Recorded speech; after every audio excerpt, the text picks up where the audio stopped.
Amen po ba? Happy Easter. Amen. Sabi ko, it's a Resurrection Sunday. Amen po ba? Meron po kasi paniniwala, taon-taon namamatay ang Diyos nila. Taon-taon naman nabubuhay. Hello. Today's lesson is the power of the resurrection. Amen. I will not teach to you, kasi alam na ninyo, that when Christ resurrected, He conquered death. Amen ba? Amen. Alam na lahat yan. When He resurrected, He conquered death. Amen po ba? When He resurrected, na everything was paid for. Amen po ba? Ay, hindi na nag-amen nyo. Salamat po sa tatlong nag-amen. Amen. Alam niyo ba ibig sabihin ng amen? Amen. Ang ibig sabihin ng amen, yes. Amen. Meron pong bagong technology bago ako mag-preach, what to teach you. Napag-alaman po nila, bagong labas lang sa medical, na ang tao palang madalas magtaas ng kanyang kamay ay yung blood pressure niya na-regulate at hindi po ina-atake ng stroke. Because when you lift up your hand as you worship the Lord, everything in your life is restored.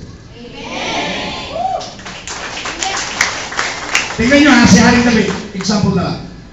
Si Haring David nung mamatay yung anak niya, nung may sakit yung kanyang anak, nagdadalamhati. Hindi kumakain, hindi naliligod, wala, hindi kumakausap. Pagkatapos, after 7 days nag-fasting siya. 7 days na hindi naligo. 7 days na hindi nagayos. 7 days, wala siyang ginawa kundi sumamba lang. Ayun po ba? At mag-fasting. Now, nung namatay na yung kanyang anak after 7 days, nung sinabi niya sa kanyang tauhan, yung anak ko, namatay na ba? Namatay na. Biglang naligo. Hello? Nagsuklay, kumain. Nagulat yung mga tao niya, sabi niya, tingnan mo si Haring David. Nung buhay pa yung kanyang anak, hindi naliligo. Nagpa-fasting. Puro worship niya, tinataas ang kamay. Hello? Nung namatay yung anak niya, nagbihis. Hello? Pagkatapos, sinipigan niya si Bathsheba. Listen, church. Yung anak niya, kay Bathsheba, namatay. Amen? Namatay. Because that's the consequences of his sin. The good thing is, there is a consequences of sin under the law. Hello? You know what I mean under the law? Under the old covenant, there are consequences of sin. We are more blessed because now we are under grace. Oh, hallelujah. Under grace, there are no more consequences of the law because all the consequences are imputed on Christ on the cross. Ano po ba? Kaya wala ng consequences. Hello? Sa kanyang pag-worship, na-restore si David. Tignan nyo. Ang asawa ni David ay 11 wives. When he worshiped God, nanganak si Bathsheba. And according to Scripture, sa lahat ng anak ni David, si Solomon ang pinakamamahal ng Panginoon. Why? When he worshiped, he was restored. Salamat po sa tatlong amen. Ginawa ko yun. When he worshiped, he was restored. Kaya nga po si Solomon, siya ang wisest man on earth. Ang sabi niya, I will restore you fourfold. Hallelujah. Now that you lost the son, amen po ba? Because of the consequences of sin, I will restore you in fourfold. Amen po ba? Hello? Today, kapag nag-worship po talaga tayo, daw na-restore tayo everyday. Yung mga matagal mo na walang pera, biglang dumarating. Kumakatok sa pintuan at sasabihin, eto yung pagpapala mo. Ayun po ba? Okay. Hindi pa po tayo papasok sa lesson natin. Resurrection. Gusto ko maintindihan natin what is the power of this resurrection. If you may please open your Bible to Hebrews 10. Praise God. Are you there? Go to verse 11. Verse 12. Ang ituturo po natin ngayon, the essence of resurrection. Para maintindihan natin yung resurrection. Marami kasi nakakalam, ang alam na resurrection, God was raised from the dead. Amen po ba? Hanggang doon na lang. Now, we go deeper. Hebrews 10 verse 11 and 12 says, and every priest standeth daily, sabi mo daily, ministering and offering oftentimes the same sacrifice, and can never take away sins. Hallelujah. Amen po ba? Ang mga sacerdote, ang mga priests, they are standing. When you are standing, you are not yet finished. Pag nagtatrabaho kayo, nakatayo kayo, hindi pa kayo tapos sa trabaho nyo. Hindi po ba? Uupo lamang kayo pag tapos na yung trabaho nyo. And according to Scripture, these priests, they are standing daily. Sabi mo nga daily. Nag-o-offer sila ng sacrifice, the blood of bulls and goats, that doesn't take away sins, but it covers sins. Makinig po kayo. I said, it covers sin. Amen. When you cover something, it's not committed. It's still there. You just cover it up. Do you understand what I'm talking about? It covered sin. Kaya nga, ang sacrifice nila, daily. Amen. Yung kasalanan nandun pa rin, hindi pa rin naalis. The blood of goats, the blood of calves, and the blood of bulls are not enough to erase the sins, but it covers sins. Hello? Kaya nga kung mga sacerdote ito, they cannot sit. They are standing all day. And every time that you get out of that sanctuary, you are committing sin again. Because by nature, we are sinners. Amen. Sabi mo sa katabi mo, sinner ka. Wala pong magsasabing siya ay napakabuti niyang tao. I'm going to give you a revelation this morning. Yung ibang tao, they think they are good before they were born again. Hindi naman ako kasamaan pastor na tao eh. Bakit? Lumaki ang simbahan. So, ibig mo sabihin 70% righteous ka, 30% unrighteous. Kaya nga pagpupuri mo 30% lang. Hello? Yung iba naman sasabihin nila 50-50 pastor. Minsan mabuti ako, minsan masama. Kaya pagpupuri mo 50-50. Hello? Pag may problema ka, ayaw mo magpuri sa Diyos. Am I talking to the church this morning? Kapag nabaw ka sa problema, wala ka sa Panginoon. Because you think you are 50-50. But if you think you are zero in righteousness, hallelujah, then you can praise and glorify God, hallelujah. You can jump as high as you can, and you can shout glory and hallelujah. You don't care what other people will tell about you, because the more you accept that you are sinners, the more forgiveness of sin vested upon you, and you can glorify and you can praise the name of the living God. Hallelujah! Kaya nga po yung ibang tamad magpuri. Hello? And what's this? Go to Hebrews 10. Hallelujah. Which never take away sins. Verse 12. But this man, referring to Jesus Christ, after he had offered one. Sabi mo nga one. Sabi mo nga sa katabi mo one. Sabi mo one. Sacrifice for sins forever. Church, listen to me. Sacrifice for sins forever. Ito pong hindi ko matanggap nung una. Until God revealed to me how grace works. Kaya nga forever, because your past sins, oh glory, your present sins, Amen. and your future sins are forgiven on the cross. Amen. The blood of Jesus is enough. Once only, He entered the most holy place that will forgive all your sins. From beginning to the end. Kaya sinabi niya, I am the Alpha. And what? Omega. The Omega. The beginning and the end. Ang mga totoo pong anak ng Diyos, once you're saved, you are forever saved. Hindi ka mag-renew sa pastor, blast. Eh, tao ka eh, nagkakasala ka eh. Amen po ba? Yung pinapaniniwala ko nung araw. Hello? Tao ka eh, nagkakasala ka eh. Blasphemy yan. Tingnan natin mamaya, mapapalundag kayo sa katotohanan. Amen po ba? Amen. The truth will set you. Amen. Huwag na ninyong gagamitin lisensya. Forever safe pala ako eh. Eh magtong-pistol tayo. Kuhuli tayo ng babae. Forever safe naman pala ako eh. Balik ko na tayo sa topic. Mamaya, maliliwanagan ko. Yun po yung blasphemy. If you're using the grace in a way it's not applicable to God, it's called blasphemy. How would you sing? Listen, church.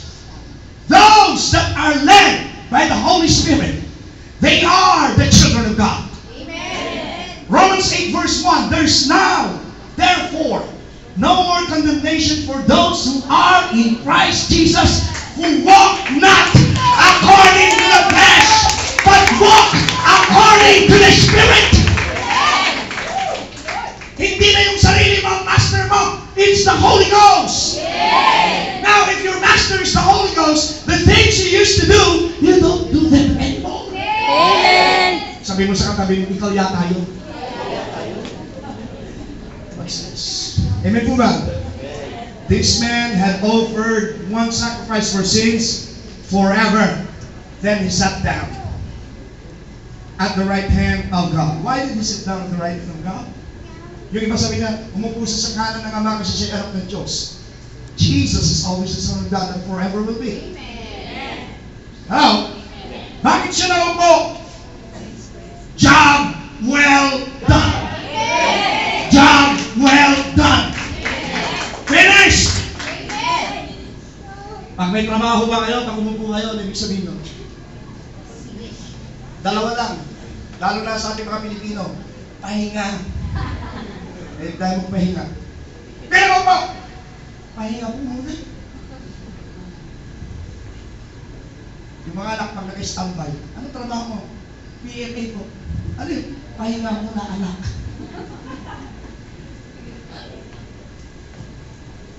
Finish. Amen po ba? This is the good thing. I will give a revelation to you this morning. If God never forgives you of all sins, He has not forgiven you at all. Ulitin ko, kung ang Diyos hindi niya pinatawad lahat ng kasalanan mo, hindi kanya pinatawad talaga. Amen.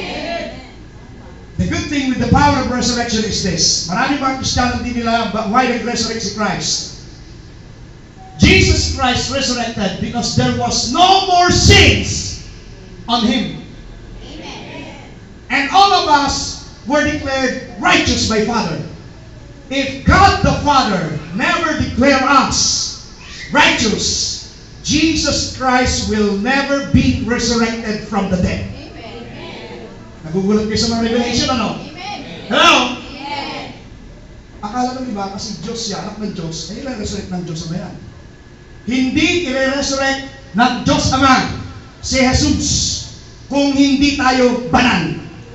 Listen, when He was crucified on the way to the cross, amen po ba? And before that, let's start when He was born. Nung ipinanganak si Jesus, midnight. Sabi mo nga midnight. Midnight. Sabi mo nga midnight. Midnight. Hello? Amen. Nung pinanganak siya hating gabi, then suddenly, nagliwanag ang buong kapaligiran. And according to Scripture, yung shine shows the glory of God. Pag sinabing glory of God, in the midst of darkness, ito'y parang magiging araw. Amen. Why? Because the righteousness of God came on earth. Amen. Hallelujah! Amen po ba? When He was crucified at midday. Sabi mo midday. Midday. Tanghali tapat. Amen po ba? Amen. The whole earth darkened. Napansin niyo? Why? Because all the sins are imputed on Him. Kahit maliwanag, nagdilim. Kahit madilim, nagliwanag pag may kabanalan. Pag walang kabanalan, kahit maliwanag, magdidilim. Mga kapatid, we are blessed. Bakit? Lahat ng lalakaran natin may liwanag. Wala nang dilim, no death. Hallelujah. No more curses of the law. Hello? Wala nang kahirapan, wala nang sakit karamdaman. Wala na. Magliliwanag sa atin. This is the essence of His resurrection. Tingnan mo, nung tanghaling tapat, nagdilim. Ilang oras nagdilim? Yung mga nagbabasa ilan? Listen. Ano yung first word ni Jesus Christ? They know not what. Sa Tagalog, ama ko. Patawarin mo sila sapagkat di nila alam ang kanila. Tapos may sumunod siya doon. Yung first address niya is ama ko. Tapos nagdilim. Kung binabasa yung Bible niya, nagdilim. Then look at the statement of Jesus. It's not ama ko na. Diyos ko! Bakit mo ko pinabayaan? There was a separation. Father God and Son Jesus Christ and the Holy Ghost, they are always together. And everything was created, they created heaven and earth. Three of them. Kaya sabi, let us make man in our image. Hallelujah. During creation. And during this time, nung sinabi niya, Diyos ko, bakit mo ako pinabayaan? Christ was separated from Father God. Because all our sins, all the curses, all our sicknesses, all our hardship, everything, our failures, everything was on Him. And they were separated. Hello? I don't have much time kasi sinasummarize ko. Remember mo ba? Now watch this. Nung magtatatlong oras na, ang sabi ni Jesus, it is finished! Oh, glory! When He shouted, it is finished, biglang nagliwanag! Oh, glory! Ano mo ba? Biglang nagliwanag! Hallelujah! Nawala yung matilim na kapanaligiran. It is finished. Ang ibig sabihin ni Jesus Christ, done deal. Ikaw na makasalanan, wala ka ng kasalanan. Ikaw na mahirap, hindi ka na mahirap. Ikaw na masasakitin, hindi ka na masasakitin. Ikaw na pupunta sa impyerno, hindi ka na pupunta sa impyerno. It is finished. Hallelujah! Kaya minsan nakakatawa kayo mga kapatid natin. Hindi nila alam yung finished work of grace. Ating mga hospital. Mag-fasting tayo. Di ba? Fasting tayo. Ang tatay ko may sakit. Mag-fasting tayo. Pati yung mga kaibigan ko church dyan. Mag-fasting din. And we fast. Parang nangyari. But, hindi mo na dapat ipag-fasting yung mga finished work of grace. Amen. You don't need to do again what God had done. Amen. Hallelujah. Amen po ba? Wala pong double jeopardy sa Panginoon. These are the finished work of grace. All you need to do is to receive it. Receive and believe it. Receive and believe it. Receive and believe it. If you don't believe, you don't believe in the power of the resurrection. If you don't receive, you are rejecting the works of Jesus Christ on that cross. At yung mga pinatawid nyo ng kasalanan, hindi siya nag-background check. Babaero ka, dito ka. Magsusugal, magnanakaw. Dito. Because nagsisungaling ka. Hindi mo ko naman Panginoon. Nagnakaw ka na 5, nakalunya ka, pumatay ka, nagsinungaling ka, hallelujah, nakatapak ka lang ng paa, hallelujah, pare-parehas lang tayong makasalanan according to Scripture, for all have sinned and fall short of the glory of God. Sabi mo sa katabi mo, ako yun.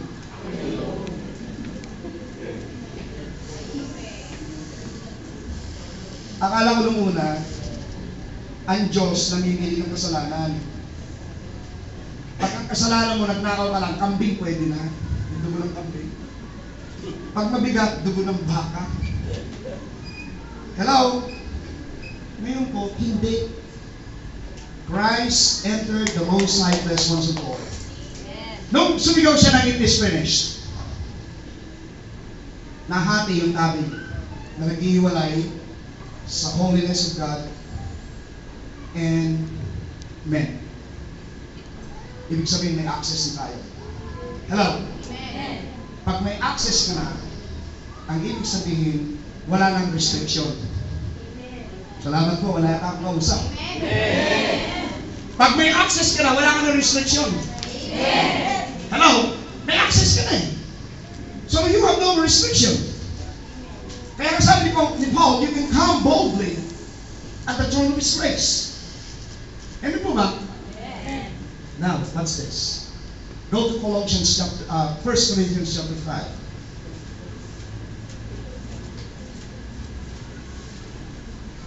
First Corinthians chapter 5.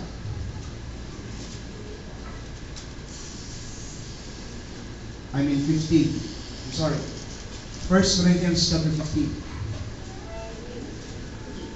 15, 1-5. And I want you to underline verse 17. Lalo-lalo yung mga nagtuturo ng Bible study, dapat alam nyo to. 1 Corinthians chapter 15, verse 17. Uwitan niyo yan. Amen po ba? What's this? I'm reading New King James Version. And if Christ be not raised, kung hindi raw nabuhay na bago ni Jesus, your faith is in vain. Oh, glory! And you are yet in your sins. Kung si Jesus hindi nag-resurrect, baliwala ang pananampalataya natin at tayo makasalanan pa rin.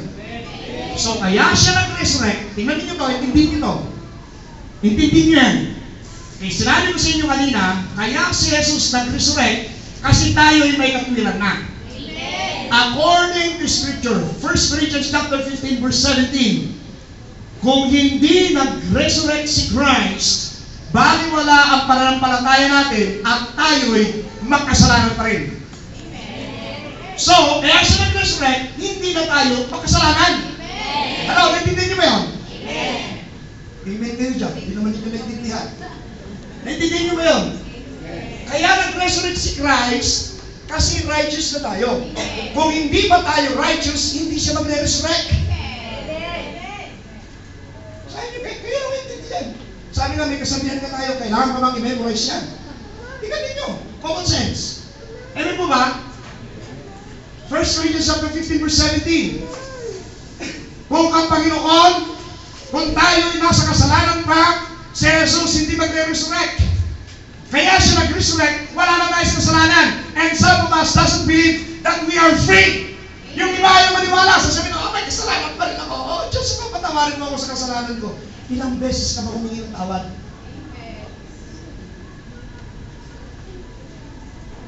Ilang beses ba yung kalinisan ng kasalanan natin?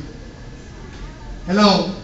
Kapag ganun po ginagawa natin, yung pong sacrifice ni Jesus Christ, ginagawa natin tubig sa tabo.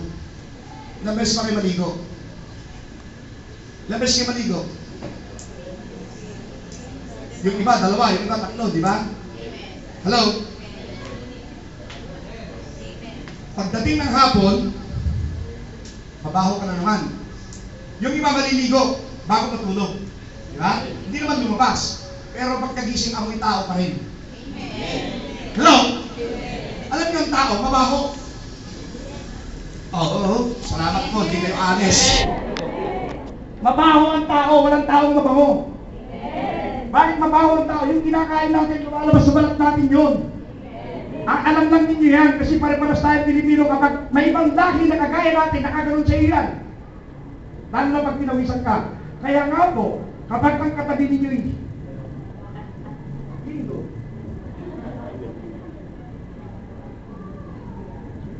At yan ay pinagpawisan. Manalangin ka na, sabi mo, Lord, mag-rapture na po kayo.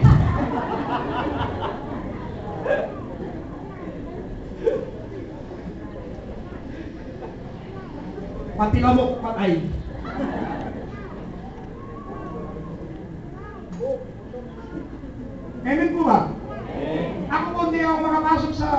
ng mga Hindu. Sa Amerika po, napakamura sa kanila yung palaya. Ay, mahilig po ako sa palaya, buko ng palaya. Sa Philippine store kasi kung bibili ka, ubod na mahal. Yung mga kababayan natin, kung magnegosyo, dalang din. Alam ko ba? Pagpapasok ka sa Hindu store, yung ang palaya nilang ganyang kahaba, nabibili ko, 25 centimos lang. Pero nung minsan din ako pumasok, hindi ko yung ulit. Pagpasok ko, naamoy ko yung mga palinda nila, yung amoy ng mga pagkain nila. Hindi po ako nakalabas na unconscious ako. Knock-out ako sa loob. Hallelujah! Simula nun, ayaw ko lang pumasok sa tindahan nila. Hindi po kinaya ng aking powers. Amen. Hello? Ang kasalanan po natin, lininis ng Panginoon, if the Son of God sets you free, You are free indeed. Free indeed. Tingnan mo yung katabi mo, tingnan mo sa mukha. Sabi mo sa kanya, that's the glory of God. Amen po ba? Amen. Huwag niyo lagi sasabihin, isa akong makasalanan. Isa akong ama. Ito po yung mga salita ng mga tao hindi nakakilala sa Panginoon. Isa akong aba. Isa akong kawawa. Isa akong kung ano-ano dinadaw ng sarili. Kapatid, let me tell you something. You are insulting the Lord of Lords and the King of Kings.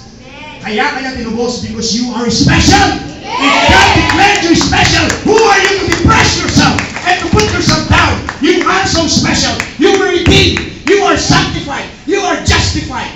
Ikaw ay pinubos ng inyong banal na dugo. Sino ka para iput mo ang sarili mo pababa? Ay gusto ko lang, pastor, naman maging humble. Gusto mo maging humble? Hello? Alam mo ninyo, mga anak ng Diyos, wala pong kawawang anak ng Diyos. Ulitin ko. Wala pong kawawang anak ng Diyos. Di ba kinoconfess natin, I am the head and never be the tail? Bakit sasabi mong kawawa ka? You are contradicting what you confess. Salamat po sa nagsiling. Sasabihin mo, mahina ka. You are contradicting the Word of God. The Word of God says you are healed. By His stripes you are healed. By His stripes you are healed. By His stripes you are healed. By His stripes you are healed. By His stripes you are healed. Come on, church! By His stripes you are healed. By His stripes you are healed. Bakit sasabihin mo kawawa ka? Bakit sasabihin mo mahina ka? Yung mga nagpipinitensya po, nilalayan nila ang Diyos. Bakit kailangan mong gawin mo yung ginawa niya? Ibig sabihin, hindi ka satisfied? Oh, come on, church. Come on, church. Hindi maalala lang naman, pastor, history lang. History nga eh. History. Wala na history. It's over. Amen po ba? Kung gusto mong alalahanin, yung ginawa ni Jesus, tanggalin mo. Kaya sabi sa pasena, gawin ninyo ito tuwing kayo'y magsisikain sa pag-aalala sa akin. Ang ibig sabihin, if you partake the bread, thank you, Lord, for the sacrifices you have done on the cross. The nail that pierced your palm, both palms, and the nail that pierced your feet. Amen. Those are all the consequences of my transgressions and sins. Hallelujah! Ako dapat ang namatay, Panginoon, hindi ikaw. Hallelujah! Ngunit sa kanyang pagkapako, mga kapatid, pati po yung sumpa ng buhay ninyo na maamunan. Hello? Kaya hindi na po sinasabi ng Kristiyano, kapag may ginagawa kayo, sasabihin mo, nakakarumayata buhay ko. Nakakarumayata. Ito naman mga Kristiyano naman, ikaw kasi makasalanong tao.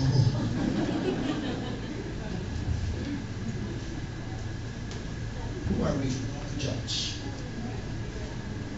Amen po ba? Now, what's this? In Colossians chapter 2, I want you to turn your Bible. Colossians chapter 2. Glory to God. May sasabihin ako sa inyo, sino po ito yung gustong mag-abroad na siya talaga? Pasok naman. Sino po yung gusto dito makabili na siya ng bahay na maganda talaga? Sino po naman dito nagsasabing magkaroon siya ng stable job? Ang job mo yan ay kailangan niya. Tapos, Sino dito yung gustong makabayad ng pagkakautang? Sino dito yung gustong siya'y laging malakas? Ito po ang good dyan. Go to Colossians chapter 2.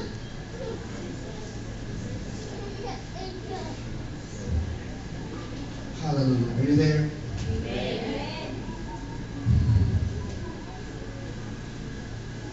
Verse 14. Colossians 2:14. Blotting out the handwriting of ordinances that was against us. Hello? Which was contrary to us. And took it out of the way, nailing it to the cross. Church, look at me. Listen to this. Blotting out the handwriting of ordinances. Tinanggal niya yung kahirapan mo. Tinanggal niya yung sakit karamdaman mo. Tinanggal niya yung kamatayan mo. Oh, glory. Walang reaction dito. Hallelujah. Binura niya yung kamatayan mo. Binura niya yung sakit karamdaman mo. Binura niya yung kahirapan mo. Binura niya lahat na sumpa imputed against you. Hallelujah. And having nailed it to the cross.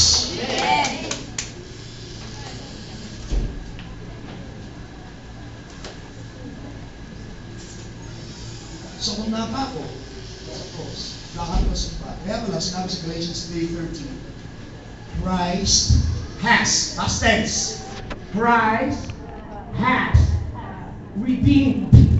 Past tense din yun. Has redeemed us from the curses of the law.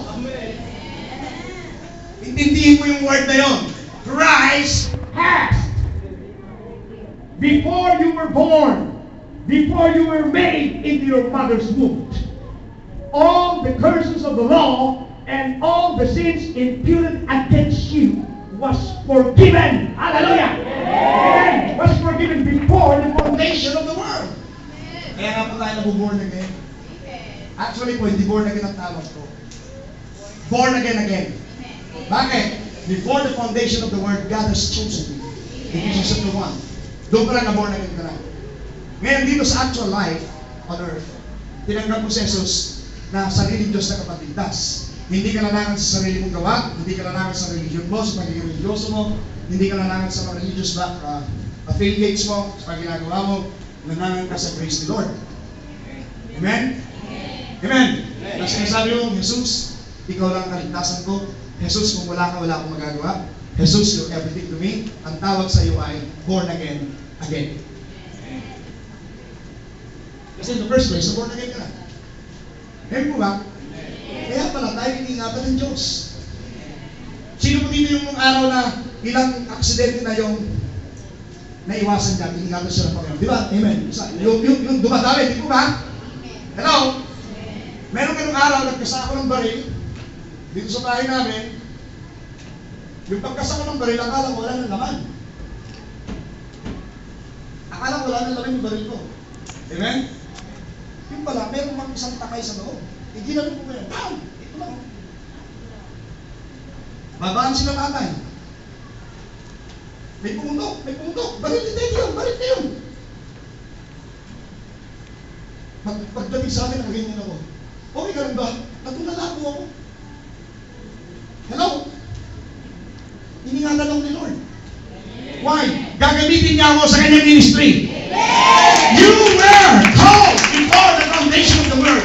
You are not aware. Doon palang iniingatan ka ni Lord because may papagawa siyang special sa'yo. Sa panambuhay ko, I was forgiven. Wala akong magsumbat-sumbat ha. Yung mga mag-asawa, pagkataway, magsumbat. Kaya po, taga-Pilipinas po kayo, di po kayo taga-UK. Ang mga mahilig pong mag-ukay ng mga nakaraan, taga-UK. You are from the Philippines. Hello? Yung pa nakakalimutan yung mga pinagkagawa mo ha, katanin pa sa akin doon. Ngayon po ba, pag nakita natin na born again isang tao, born again na ba yan? Kilala ko yan. Kilala ko yung buhay niya. Dito tayo sa ganun natin. We cannot move on. If God knows how to forgive and forget, bakit ikaw hindi mo kaya? Amen. Amen po ba? Now, punta po tayo sa pinaka holiness is the fruit, grace is the root. Hello? Sabi mo nga, holiness is the fruit, grace is the root. Sasabihin po ako sa inyo, when you work on your salvation, people works on their salvation. How? By becoming righteous. Noong pong araw, pag-study po kami. Akala ko yung pagkanta sa choir, nababawasan ko na sa lahat ko. Sabado, nagpapaktas ako. Linggo, kakanta ako sa choir. Hindi lang ako, kung magkakapatid, kumakanta ko sa choir. Akala ko, through that, nababawasan yung kasalanan ko. Hello? Kahapon mo, ang lalaking demonyo yung pinarada dito sa akin. Akala ng mga nakahila-hila ng karo at kasama yung may mga manang na may hawak na kandila. Yung ginawa nila kahapon, mapapatawad yung kasalanan nila. Hello? Alam po ninyo, ang salvation is simple. Hindi mo na kailangan mahirapan. Ulitin ko, hindi mo na kailangan mahirapan. Kasi lahat nagawa na ni Jesus. All you need to do is to receive the finished work of grace. Hindi mo na kailangan pasampasin yung likod mo hanggang sa magkadugot mo. Hindi mo na kailangan magpapako muli at hindi mo na kailangan lumuhod simula sa may pintuan hanggang dito na nakaluhod ka. Hallelujah! Na sugat-sugat na yung tuhod mo, sige pa rin. At yung mga nagpapagaling, malapit na naman po yung panahon ng itim na nakabago sa krus. Nakasabay sabihin, pag nahawakan nila, gagaling sila. Hallelujah! Stampede po nangyayari. Ang Panginoon po, pag magpagaling, hindi na niya kailangan maraming pa para magpagaling. Oh, hallelujah! At hindi niya kayo papahirapan kasi yung healing is for everyone, for everybody. Sabi niya, salvation is for everyone that believeth. Amen po ba? At dito tuwan-tuwan job nun. Tapos, sasamba-sambahin nyo ngayon yun. Halik-halikan nyo, lalagyan nyo ng bulaklak.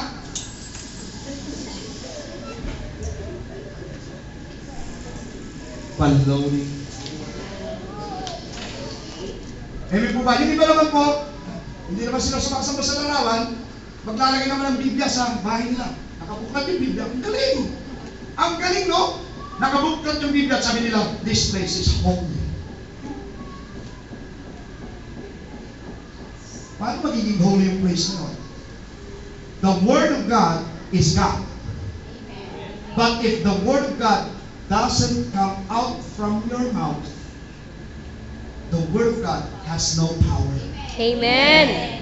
Joshua chapter 1 verse 8, this book of the law should not depart from thy Mouth. from thy Mouth. from thy meditate day and night. Pag sinabing meditate, you mumbled. Sinasabi mo.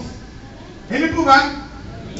Then you will become prosperous and successful. Amen po ba? Hello? Now what's this? And having spoiled, verse 15, principalities, powers, and having showed them openly, triumphing over them in it. In Colossians chapter 2 verse 15, triumphing, nagtagumpay na si Jesus. Amen? Amen. Nagtagumpay na. Ito po yung power of the resurrection na hindi kayang tanggapin basta-basta ng ibang tao. If we will go to the scenario, gusto ko lang po magpunta ng Luke 24. Tingnan natin yung scenario nung nag-resurrect na. Matthew, Mark, Luke.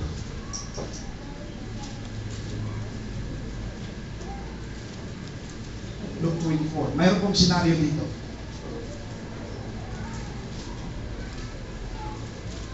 Hallelujah. Nandun ba kayo? Luke chapter 24. Hallelujah. Verse 5. Verse 5. Ito po nung mag-resurrect si Jesus Christ. Sino po yung nagbuhos ng perfume sa paanan ni Jesus at pinunasan niya na kanyang mga kabuhok? You said well, Mary Magdalene. Ano ang background ni Mary Magdalene? Prostitute. Ano ba? May 7 demonyo. Diba? 7 infirmities within her. Amen po ba? Rejected by society, rejected by your family, rejected by everybody. Sa society nga lang po natin, pag nalaman lang kayo ibayarin, pabayarin, o prostitute. Amen po ba? Pinag-uusapan na kayo ng buong community. Di ba? Ay, yung mga nagtatrabaho na nga lang sa beer house eh. Anong trabaho niyan? ROG. Ay, ano? GR ba yun?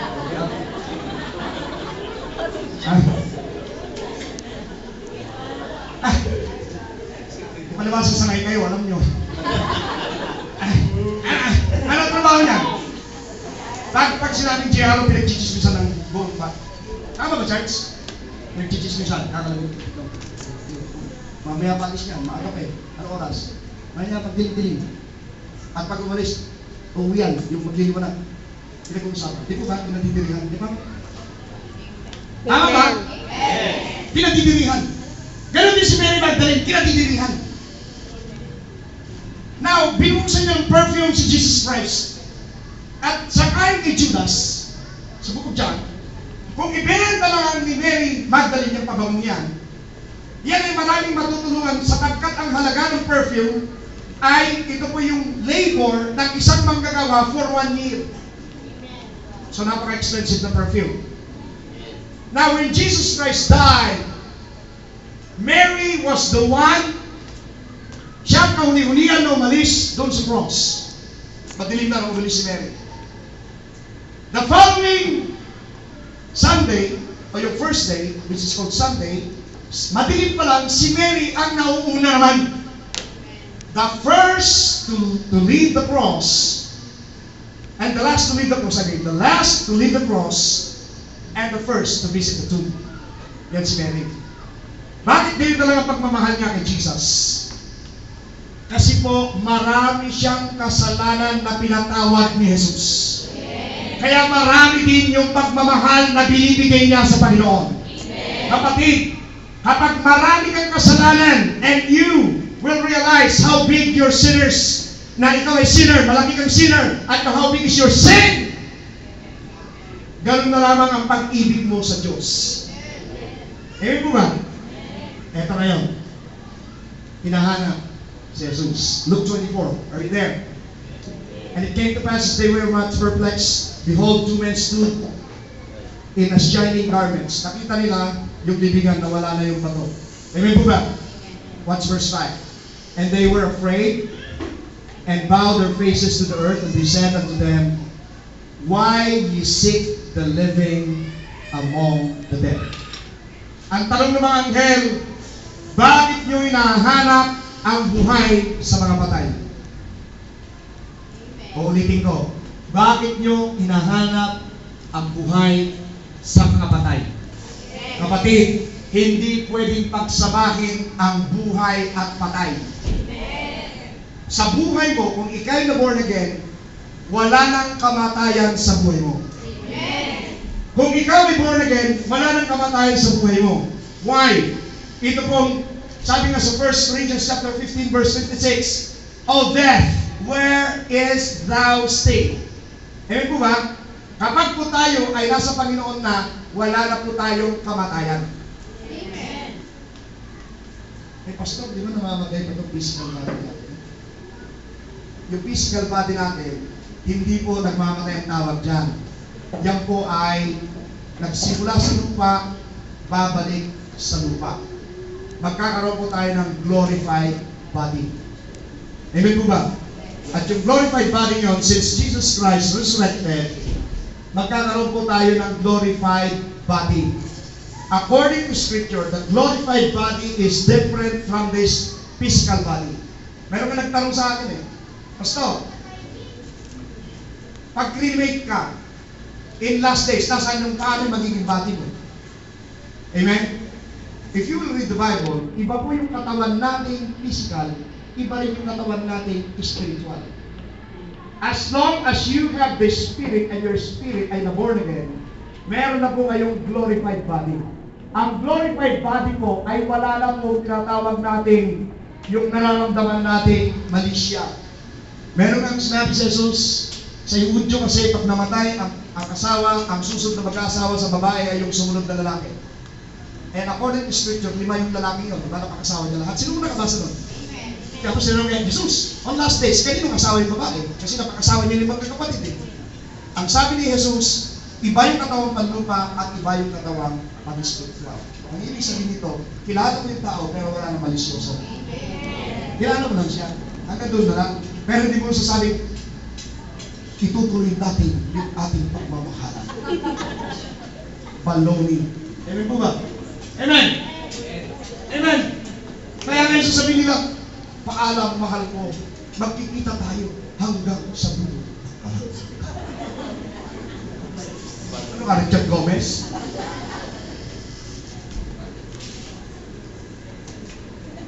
Dito mo tutundukan yun.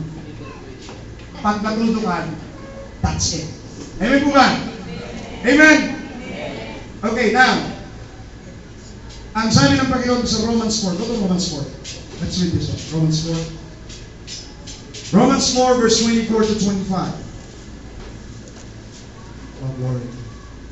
Ang bilis naman ng oras ko. Romans 4, 24 to 25. Are you there? But for us also to whom it shall be imputed, if we believe on Him that raised up Jesus our Lord from the dead. Listen, church, righteousness was imputed to Abraham. According to verse 24, for but us also to whom it shall be imputed. Imputed. Sabi mo nga imputed. Imputed. If we believe on Him that raised up Jesus our Lord from the dead. If we believe that God has raised Jesus Christ from the dead, amen po ba? The righteousness of God will be imputed on us. Amen. Amen? Kaya tingnan mo yung verse 25. Amen?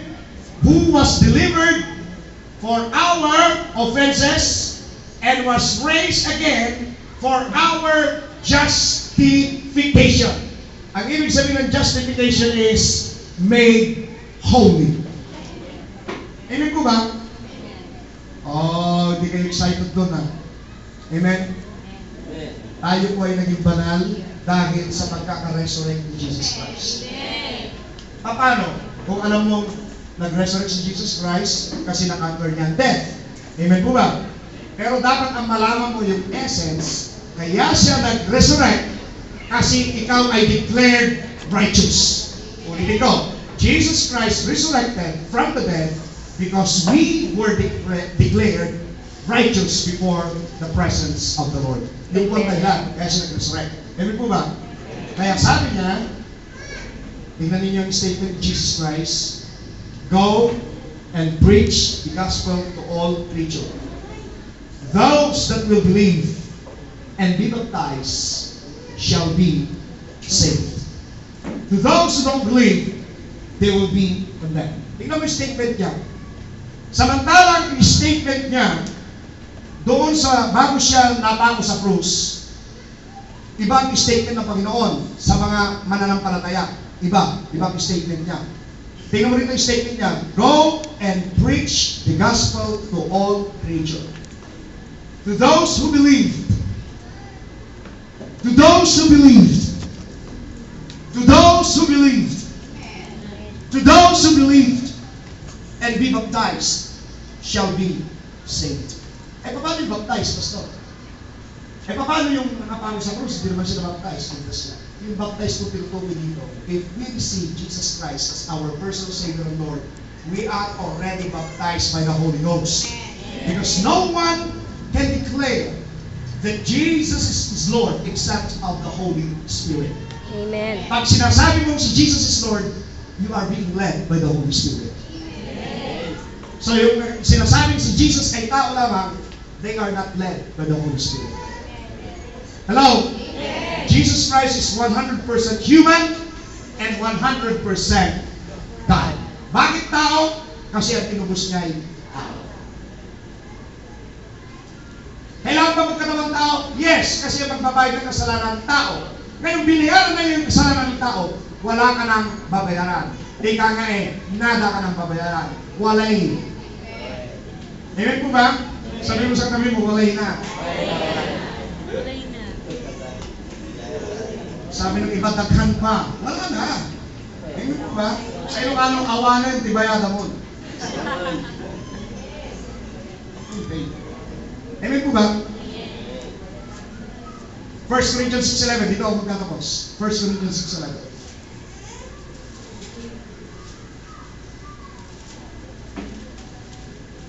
Ito po yung nag-kick sa atin. Bakit ko napag-aralan ng grace?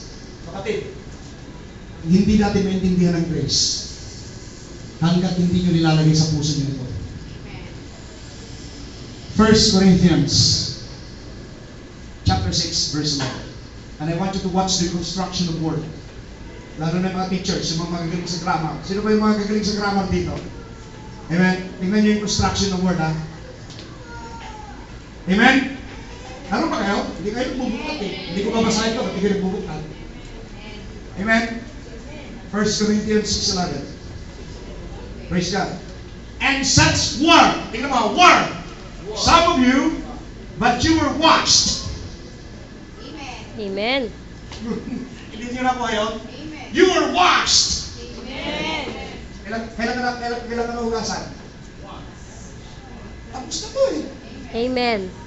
You were washed. You are sanctified. The word of sanctified, tapos na. Na-separate ka na. You are justified. Nabigyan ng tuwiran ka na. In the name of our Lord Jesus and by the Spirit of our God. Kaya pala, sinabi ng Panginoon,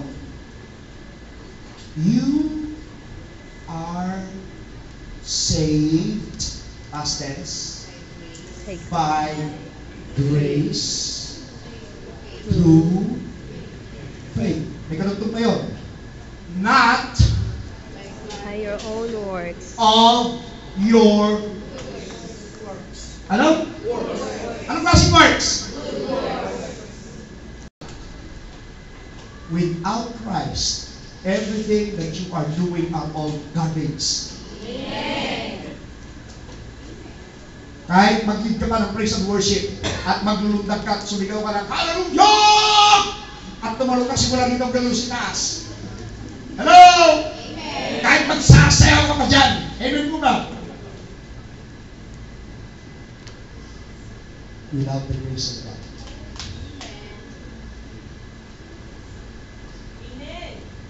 I said without the grace of God. Amen. Without the grace of God. Amen. Without the finished work of God. Amen. You are still nothing.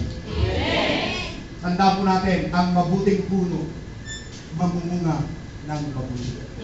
Amen. Ang masamang puno, kahit ano gawin mo, ang bunga niyan, masama ka. Hindi po pwede nagtanim ka ng bayabas at yan ay mamumunga ng apis.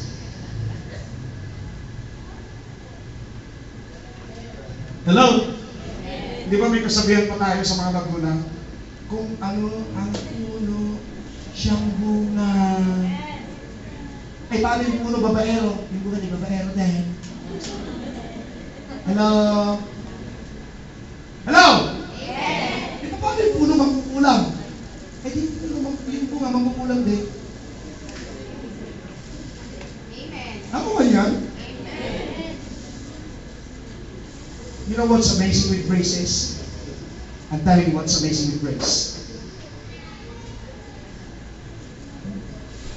Sumpaman yung pinagdaanan ko. Hallelujah. Marumi man sa pinakamarumi yung pinagdaanan mo. And according to the law, ang kasalanan, aalihin ito ng ika-apat na generasyon. Kaya may kasabihan tayo eh. Anong anak niyan? Puro babae, pambayad.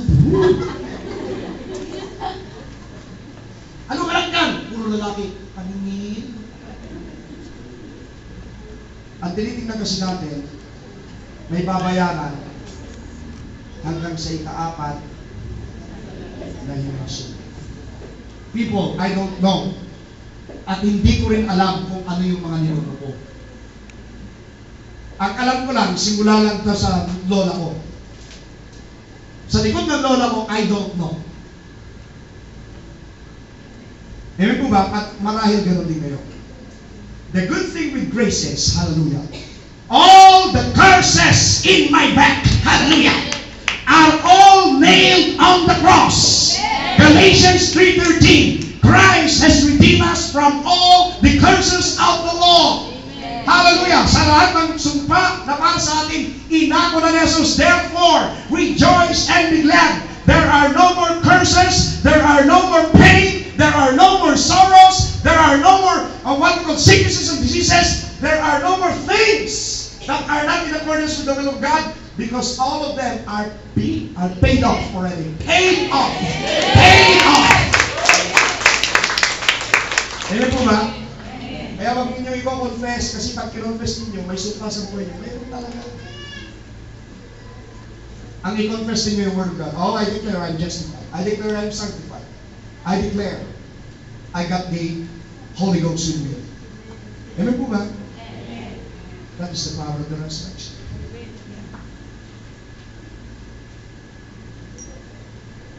Nung nag-resurrect po si Christ, nabigyan po tayo ng resurrected life. Amen? Can we say amen? Amen. Now, listen. There are 3 parts of our body.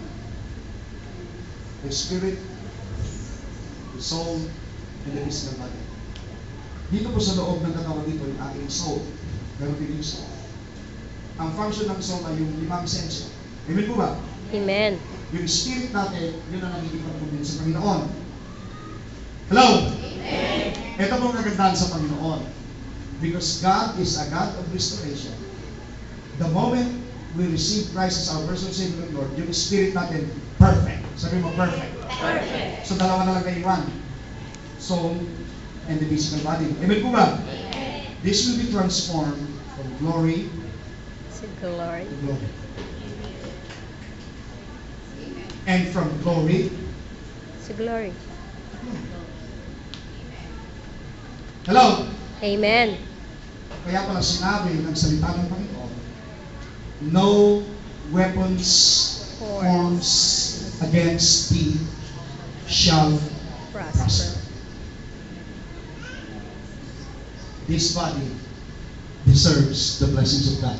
Amen. Pag naghihirap kayo, glory to God. Bakit? Dapat excited kayo. Makikita ninyo yung goodness ng Lord. Amen. May sasabihin ako sa inyo mga kapatid. You will never appreciate something really, really good until you lose it.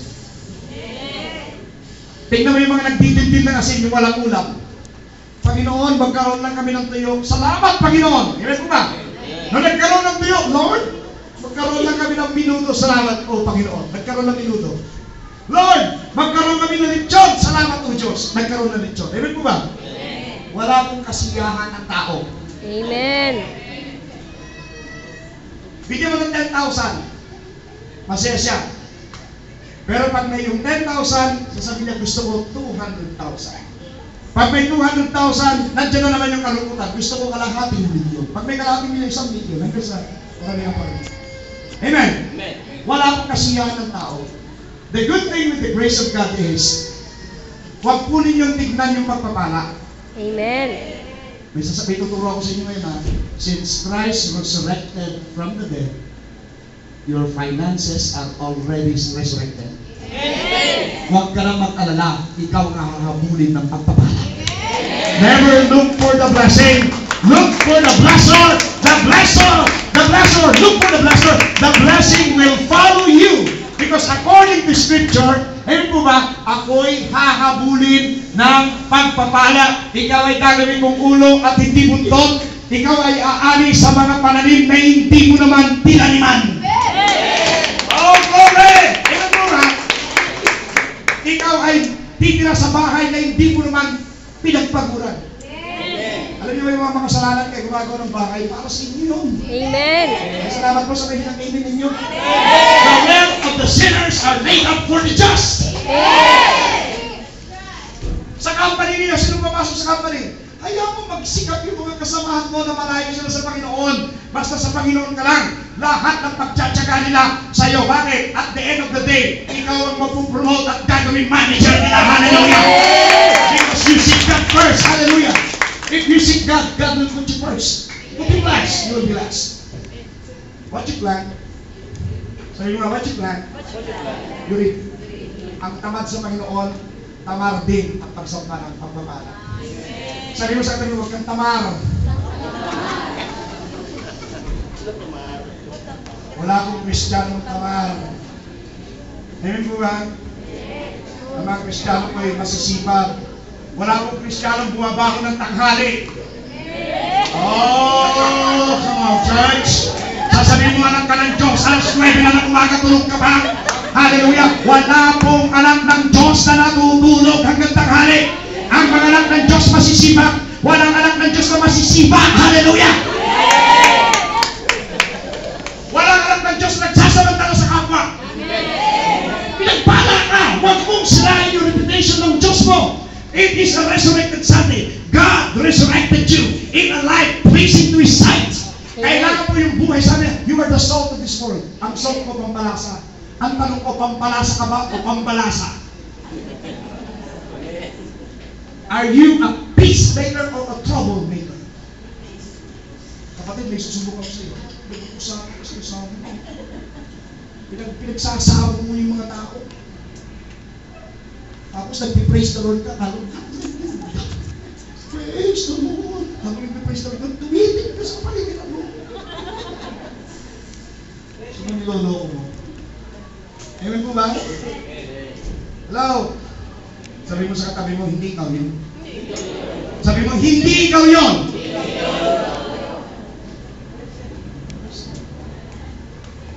Na-resurrect tayo. Amen po ba? Alam nyo, mga kapatid, hindi pa sila tatayo tayo.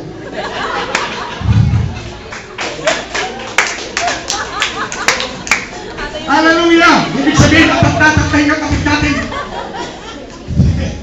Siguro gusto mo nang kumain, ano? Kumain mo na yung kaluluwa natin.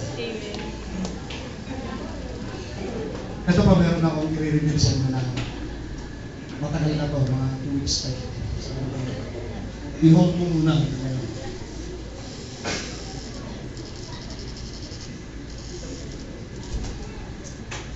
Meron po dito sa church na po, dalawa kayo. Dalawa. Na nandito kayo ngayon. Ewan ko kung sino kayo. And I don't know kung ikaw ay first time mo dumalo dito. And I don't know kung matagal ka nang dumadalo dito. Basta dalawa kayo. Meron kayong petition na hindi magawa-gawa ng kahit isipan. At hindi ka naniniwala na nanghihina ka sa Panginoon. Nandito ka ngayon. Nanghihina ka na, parang nagdududa ka na sa kapangyarihan ng Diyos. Kasi mayroong bagay na gusto mong mangyari na hindi maganap sa buhay. And you are being depressed and frustrated. Akala ng mga tao pag nasa church ka, masaya ka. But deep inside in your heart, and as you are, na nag-iisa ka, pini-question mo si Lord. Let me tell you something this morning at alam kong nandito ba. Sabihin mo sa Panginoon, salamat o Diyos sa lahat ng ginawa mo. At huwag kang manangan, do not be moved by what you see or what you feel, because God never deals in emotions and feelings. God deals with His Word, and His Word is the truth. At sa umagang ito, sinasabi ko siya, dalawa kayo nandito ngayon, lahat ng ninakaw ng dyablo na matagal mo nang inaasam, makukuha mo na ngayon. Hallelujah! Oh, glory!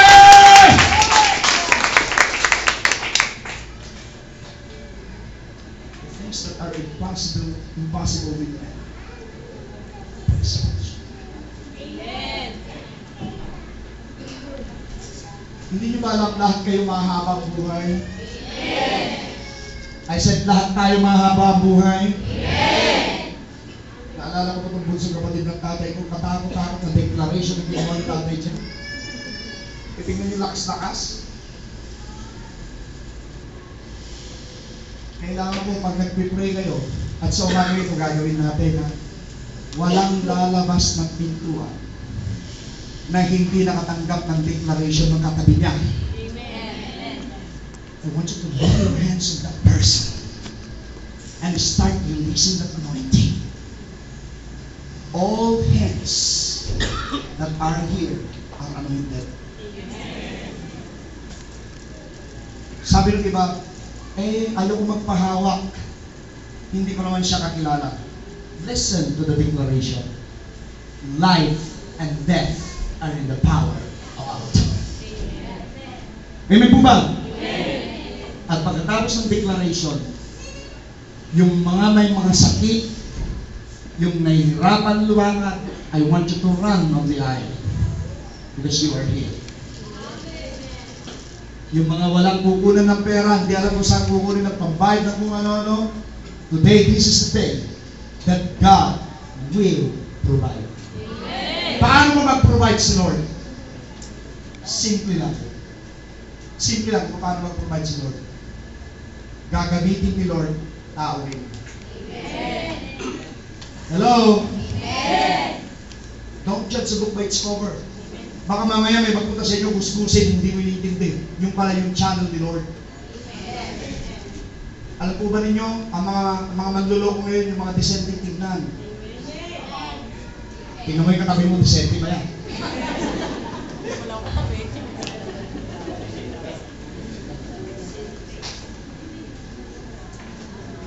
Hello? Pero dito, yung mga katabi ninyo, spirit-filled people yan. Amen? Mga talaga, sino po mga talaga dito? Kasi po kayo, huwag po kayo magpabaloy sa mga lalaki, ha? Sabi ko sa mga dalaga dito sa church, mag-pray kayo, mag-ask kayo kay Lord. Huwag yung sabihin, Pastor, crush ko siya. Sino? Siya, crush ko.